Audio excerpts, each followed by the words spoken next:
কুমিল্লা শিক্ষা বোর্ডের অধীনে ৬ জেলা মোট ৯৫,৭০২ জন পরীক্ষার্থী এবার অংশ নিয়েছেন এইচএসসি ও সমমানের পরীক্ষায়। এ বিষয়ে বিস্তারিত জানতে কুমিল্লা ভিক্টোরিয়া সরকারি কলেজ থেকে যুক্ত হচ্ছেন আমাদের প্রতিনিধি হুমায়ুন কবির জীবন। হুমায়ুন, পরীক্ষাকে কেন্দ্র করে কিন্তু এবার বাড়তি আইন শৃঙ্খলা ব্যবস্থার বাড়তি নিরাপত্তা নেওয়া হয়েছে। সার্বিক পরিস্থিতি জানতে চাচ্ছি পরীক্ষা কেন্দ্রের।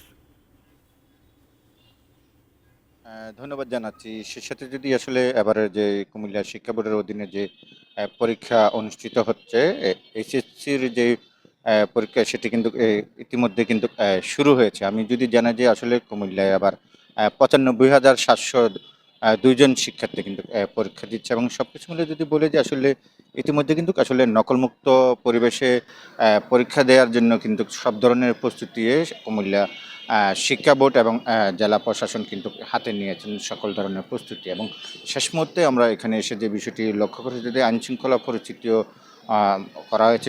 এছাড়াও কিন্তু বিভিন্ন শিক্ষক সমিতি যারা শিক্ষক রয়েছেন তারাও কিন্তু কঠোর অবস্থানে রয়েছেন। আমরা দেখেছি যে আমি এই মুহূর্তে আছি কুমিল্লা সরকারি ভিক্টোরিয়া কলেজে, বাহিরে আছি, ভিতরে কিন্তু ইতিমধ্যে পরীক্ষা শুরু হচ্ছে আমরা যতটুকু জানতে পেরেছি। সেই সাথে কিছুক্ষণ আগে আমরা দেখেছি যে আসলে অনেক ছেলে মেয়ে শিক্ষার্থীরা কিন্তু অনেক দূর দূরান্ত থেকে কিন্তু কুমিল্লা ভিক্টোরিয়া সরকারি কলেজ এবং সরকারি কলেজ এবং অযোগ্য কলেজ সেই সকল জায়গায় কিন্তু আমরা দেখেছি শিক্ষার্থীরা প্রবেশ করেছেন। তাদের সব ধরনের প্রস্তুতি নিয়ে তারা পরীক্ষার হলে তারা পরীক্ষা দিচ্ছেন এবং এছাড়াও যদি বলি যে শিক্ষার্থীদের সাথে কিন্তু আমরা হাজার হাজার অভিভাবক দেখেছি যারা আসলে বিভিন্ন জায়গায় কিন্তু আশ্রয় নিয়েছেন। তারা কলেজের বাইরে বিভিন্ন রাস্তার পাশে কিন্তু দাঁড়িয়ে রয়েছেন। তারা এই তীব্র রোদের ভিতরে তাদের সন্তান পরীক্ষা দিচ্ছে, সেই জন্য তারা বাবা মা তারা কিন্তু সাথে এসেছেন। তো সব কিছু মিলে যদি বলি যে আসলে সব কিছু মিলে যদি বলি যে আসলে কুমিল্লা শিক্ষা বোর্ডের অধীনে কিন্তু